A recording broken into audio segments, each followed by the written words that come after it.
नमस्कार, मी विशाल परदेश। आजचा आपला हा शो म्हणजे आपल्या सगळ्यांच्याच जिव्हाळ्याचा, आपल्या मनात या विषयाला घेऊन असलेल्या असंख्य प्रश्नांची उत्तरं मिळवणार आहे। हो, लसीकरण, शंका आणि निरसन या आमच्या विशेष कार्यक्रमात आपलं सगळ्यांचं स्वागत। राज्यात लसीकरण सुरू आहे, मात्र अजूनही अनेक नागरिकांमध्ये या लसीबाबत शंका कुशंका आहेत। आता अनेक नागरिकांना लसीचा पहिला डोस मिळाला आहे, मात्र अनेक जण अजूनही दुसऱ्या डोसच्या प्रतीक्षेत आहेत। त्यामुळे जर दुसरा डोस घ्यायला दिलेल्या कालावधीहून अधिक वेळ लागला तर काय, हो की नाही? हा प्रश्न तुमच्या आमच्या सगळ्यांच्याच मनात आहे। असे अनेक प्रश्न नागरिकांच्या मनात उपस्थित होत आहेत। तसंच अनेकांनी अद्याप एकही डोस घेतलेला नाहीये, कारण अनेकांमध्ये ही लस घेण्याबद्दल अनेक प्रश्न आहेत आणि याच प्रश्नांचं निरसन आज आम्ही या विशेष शोच्या माध्यमातून करण्याचा प्रयत्न करणार आहोत।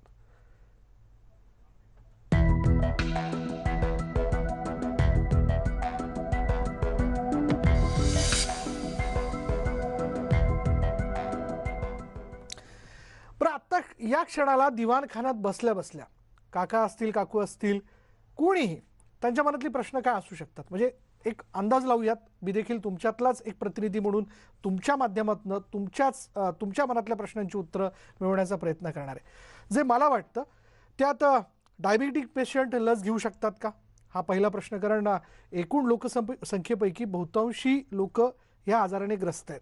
मग ती तरुण मंडळी असू देत की मग ती वयोवृद्ध लोक असू देत।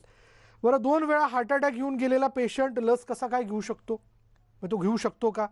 लस घेताना खाऊन जायला हवं का? नेहमीच्या ब्लड प्रेशर, डायबिटीसच्या गोळ्या घेऊन लस घेतली तर चालेल ना? लस घेतल्यानंतरचे साईड इफेक्ट्स काय? लस घेतल्यानंतर कोरोना होऊ शकतो? कारण काही लोकांच्या बाबतीत तसं घडलंय, म्हणजे पहिली लस घेतल्यानंतर किंवा दोन्ही लस घेतल्यानंतर काही लोकांना कोरोना झाल्याचं समोर आलेलं आहे। बरं, यामध्ये काही गैरसमज असू शकतात, जे खरं तर आपण जाणून घेणं फार आवश्यक आहे।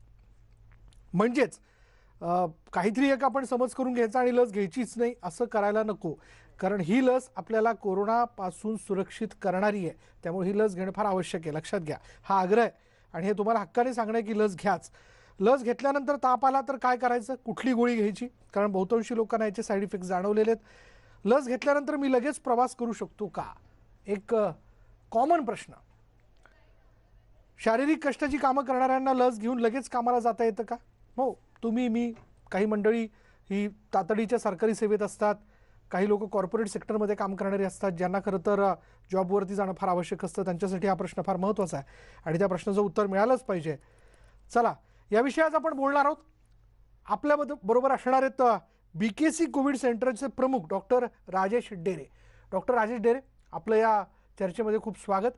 बरेच प्रश्न आहेत खरं तर, ज्या प्रश्नांची उत्तरं असलेल्या उपलब्ध वेळेत आपण द्यावीत अशी अपेक्षा आहे। थेट माझा पहिला प्रश्न, की जो आता सगळ्यांच्या मनात आहे, पहिली लस आम्ही घेतली, दुसरी लस घेण्यासाठी म्हणून आता वेळ लागतोय किंवा विशिष्ट कालावधीतच ती लस घेतली पाहिजे का, आणि जर त्या कालावधीत आपण ती लस घेऊ शकलो नाही तर मग काय? हा, नक्कीच।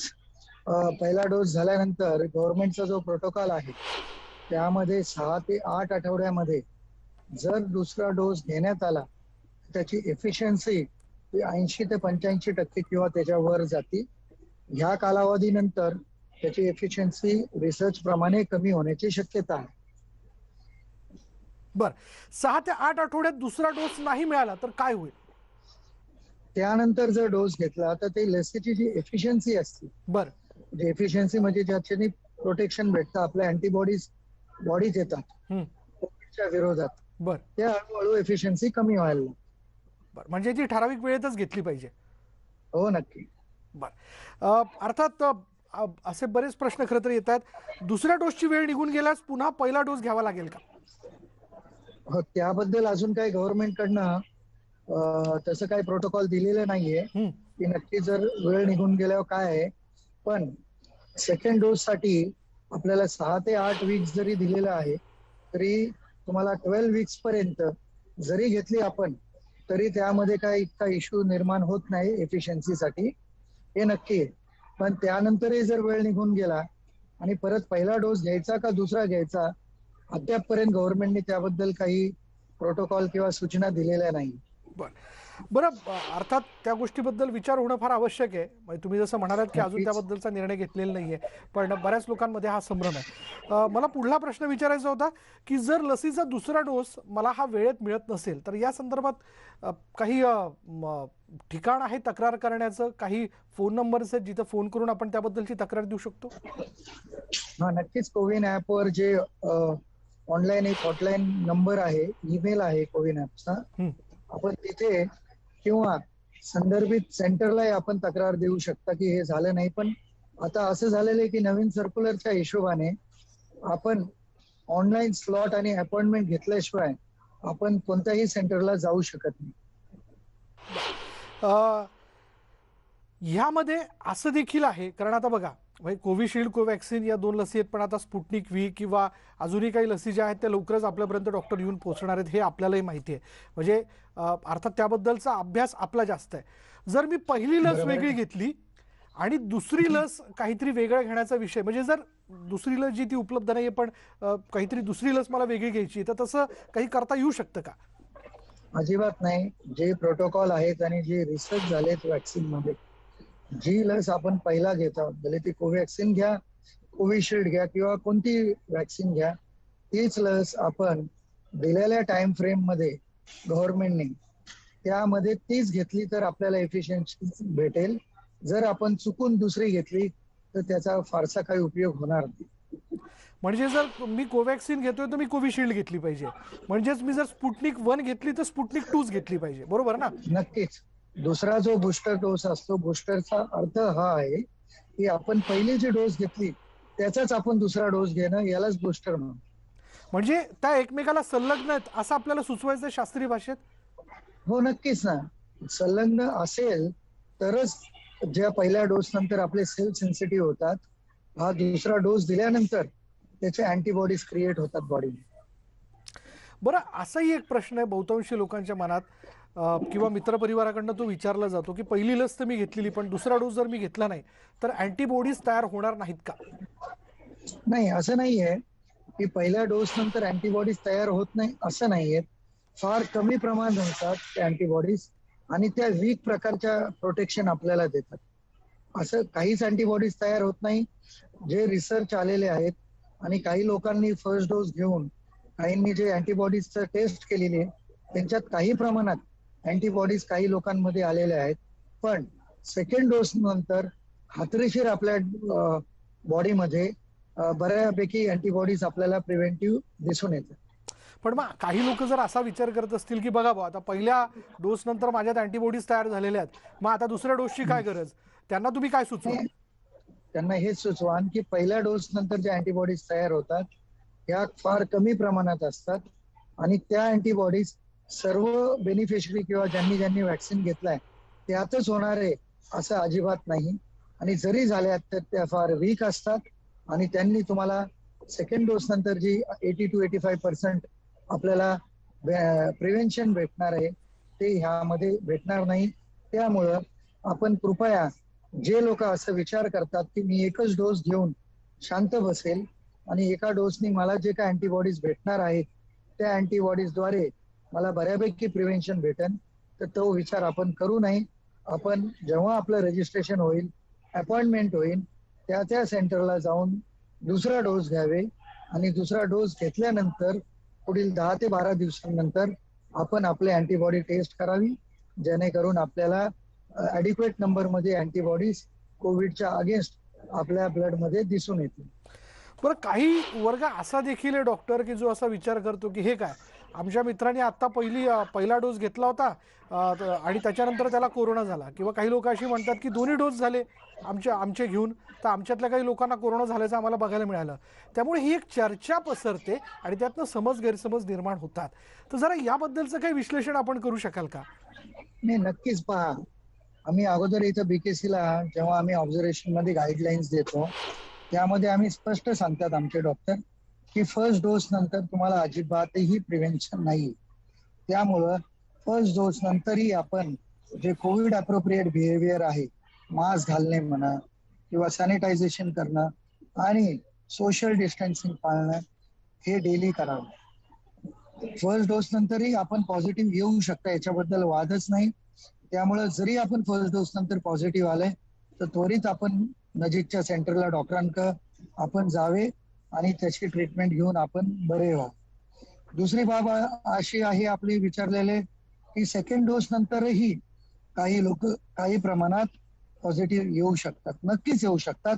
कारण कोणतीही वॅक्सिनचा जो रिसर्च झालेला आहे ते 100% आपल्याला प्रोटेक्शन देत नाही.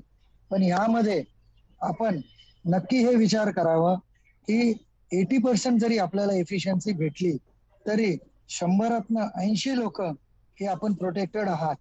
आणि राहिलेल्या 20% जरी आपण पॉझिटिव्ह झालं तरी आपली जी कोमॉर्बिडिटी आहे, ज्याला मॉर्बिडिटी म्हणतो किंवा मॉर्टॅलिटी म्हणतो, ही अतिशय कमी आहे आणि आपण क्रिटिकल होणार नाही, हे प्रॅक्टिकल अनुभवातनं दिसून आलेले आहे. बरं डॉक्टर, आपल्याला आणखीन बोलायचंय. बरेच प्रश्न आहेत, जसे उदाहरणादाखल डायबिटीस पेशंटच्या संदर्भातले काही प्रश्न आहेत किंवा मग नुकत्याच बाळंतीण झालेल्या महिला असतील त्यांचाही एक प्रश्न आहे की त्यांनी वॅक्सिन घ्यावं की नाही, जे खरं तर वारंवार समोर येताना दिसत आहेत आणि ज्याबद्दल आपण लोकांना सांगितलं पाहिजे. पण वेळ झाली का ब्रेकची. ब्रेकनंतर डॉक्टर ढेरे यांच्याबरोबरची चर्चा अशी सुरू ठेवू. पहा फक्त न्यूज 18 लोकमत. आणि ब्रेकनंतर आपलं सगळ्यांचं स्वागत. लसीकरण, शंका आणि निरसन. हो, ज्या शंका आहेत, जे प्रश्न आहेत त्याची उत्तरं मिळवण्याचा आपला प्रयत्न आहे आणि याविषयी उत्तरं देण्याकरता आपल्यासोबत आहेत BKC कोविड सेंटरचे प्रमुख डॉक्टर राजेश ढेरे, जे प्रत्यक्ष फील्डवरती काम करत आहेत आणि बहुतांशी रुग्णांवरती त्यांनी उपचार केलेत, कोरोना रुग्णांवरती. डॉक्टर ढेरे, प्रश्नांना सुरुवात आपण करूयात. डायबिटिक पेशंट हा एक फार नाजूक मुद्दा आहे. खरं तर डायबिटिक पेशंट लस घेऊ शकतात का? नक्की डायबिटिक पेशंटनी घेतलीच पाहिजे लस. त्यासाठी जर गव्हर्नमेंटचं तुम्ही प्लॅनिंग पाहिलं असेल तर त्यांनी पहिलं हेल्थकेअर वर्कर जे हाय रिस्कवर आहेत, फ्रंटलाईन वर्कर जे हाय रिस्कवर आहे, आणि त्यानंतर जी थर्ड कॅटेगरी होती ती तुम्हाला 60+, ज्यांना 60+ जर आपण पॉप्युलेशन पाहिलं त्यांना 70-80% लोकांना डायबिटीज, हायपरटेन्शन काहीतरी आजार असतो. आणि हे जे डायबिटीज आहे हे या पेशंटला मॉर्टॅलिटी जास्त आहे. त्यामुळं ज्यांना डायबिटीज आहे त्यांनी त्वरित लस घ्यावे. लसीने आपल्याला इम्युनिटी वाढेल, अँटीबॉडीज होईल आणि असे लोक they would be less prone to infection of COVID. त्यामुळे डायबिटीजच्या लोकांनी प्राधान्याने घेतलीच पाहिजे.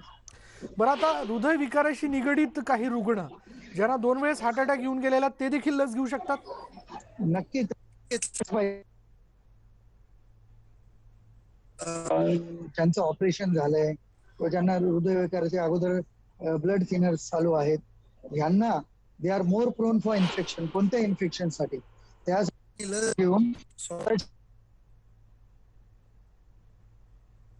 करून त्यांना जास्त प्रिव्हेन्शन भेटेल आणि अशा लोकांमध्ये कोविड जर इन्फेक्शन कमी झालं तर नक्कीच मॉर्टॅलिटी आपली कमी दिसणार. बरं, आता लस घेण्यासाठी ज्यावेळेस आपण जातो तेव्हा आपण काही आहार घेऊन जायला हवं का? हे बघा, नक्की त्यांनी काय सांगितलेलं आहे, असं काही स्ट्रिक्ट गाईडलाईन्स नाहीये, पण आपण एक जनरल कन्सेप्शन आहे की आपण लस घेताना काहीतरी आपल्या पोटात खाऊन जायला पाहिजे. म्हणजे तुम्ही ब्रेकफास्ट करून सकाळी आला किंवा चहा, बिस्किट्स किंवा दुपारी येत असेल तर तुमचा जो काही बेसिक लंच आहे तो करून यावा.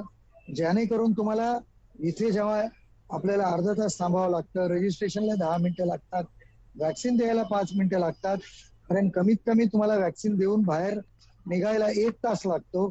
त्यामध्ये तुम्हाला हायपोग्लायसेमिया होऊ नये म्हणून आपण काहीतरी आपल्या पोटात टाकून, मग ब्रेकफास्ट असो, लंच असो, किंवा जर आपण इव्हनिंगला येत असेल तर टी स्नॅक्स जे काय असेल बेसिक ते आपण जरूर घेऊन यावं, जेणेकरून आपल्याला हायपोग्लायसेमिया होणार नाही आणि आपल्याला वॅक्सिन घेताना त्रास होणार नाही.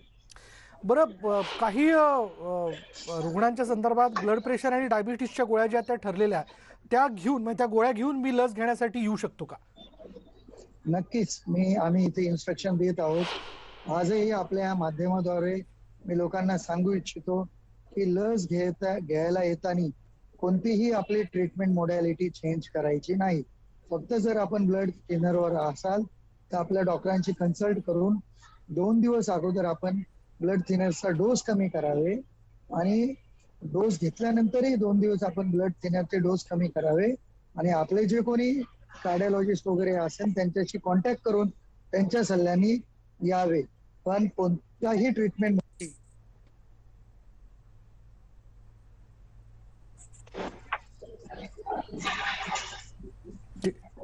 हा डॉक्टर, मला पुढला प्रश्न असा विचारायचा आहे की बहुतांशी लोकांनी लस घेतल्यानंतर त्यांना ताप येतोय, अशा वेळी कुठली गोळी घ्यायची? आम्ही बीकेसीला एक प्रोटोकॉलच पाळलेला आहे की कोणतीही लाईव्ह लस असेल, लाईव्ह ॲट्युनेटेड लस असो, जसं आपण लहानपणी बीसीजी घेतलेला आहे, 5 ते 10% लोकांमध्ये तुम्हाला फिवर मॅनिफेस्ट होणारच आहे किंवा बॉडी एक होणार आहे. तर त्यासाठी आम्ही बीकेसीला काय करतो की 3 दिवसाची जी साधी क्रोसिन असतो किंवा पॅरासिटामॉल असतो, हे आम्ही त्यांना रेडी हँड देतो की जर आपल्याला असं काही जाणवलं तर आपण मेडिकलची वाट न बघता किंवा मेडिसिन बाहेर न आणायची वाट न पाहता आम्ही दिलेला 3 दिवसाचा जो डोस आहे किंवा खुराक आहे तो आपण 500 मिलीग्रॅम मॉर्निंग आणि 500 मिलीग्रॅम इव्हनिंग असं जर 3 दिवस घेतलं तर नक्कीच ज्या लोकांना फिवर, ताप किंवा बॉडी एक होण्याची शक्यता आहे ते होणार नाही. बरं, बहुतांशी लोक अशी आहेत की जे तातडीच्या सेवेत काम करतात. आता आपल्यासारखी डॉक्टर मंडळीत ज्यांचं लसीकरण अगोदर झालेलंच आहे, पण कॉर्पोरेट सेक्टरमधली अशी लोक ज्यांना ऑफिसमध्ये जाणंच आहे, तर मी लस घेतली तर मी लगेच ऑफिसला जाऊ शकतो? का नाही जाऊ शकत? म्हणजे असं कोणतंही रेस्ट्रिक्शन नाहीये की लस घेतल्यानंतर आपण 2 दिवस आराम करावे किंवा 1 तास. आम्ही स्वतः जेवढ्या डॉक्टरांनी लस घेतलेली, आम्ही लस घेऊन आमच्या ड्युट्या डेली करतच आहोत. त्यामुळं असं कोणतेही रिसर्च किंवा रेस्ट्रिक्शन नाहीये की लस घेतल्यानंतर आपण 2 दिवस आराम करावे किंवा आपण हे करावे ते नाही करू. बरं, म्हणजे जो मजूर वर्ग आहे, जो काहीतरी फार शारीरिक मेहनतीची कामं करतो, तो देखील जाऊ शकतो? नक्कीच. बरं, मला गरोदर स्त्रियांबद्दलचा प्रश्न विचारायचा आहे, कारण तो प्रश्न वारंवार उपस्थित होताना दिसतोय. त्याबद्दल आपण काय मार्गदर्शन कराल? एखादी स्त्री गरोदर आहे, ती लस घेऊ शकते का? दुसरं, नाही. जिची डिलिव्हरी झाली आहे आणि जी म्हणजे काय म्हणूयात की तान्हबाळ आहे, जे अंगावरती दूध पितं, त्या सगळ्या मातांकरता आपण काय सूचना कराल?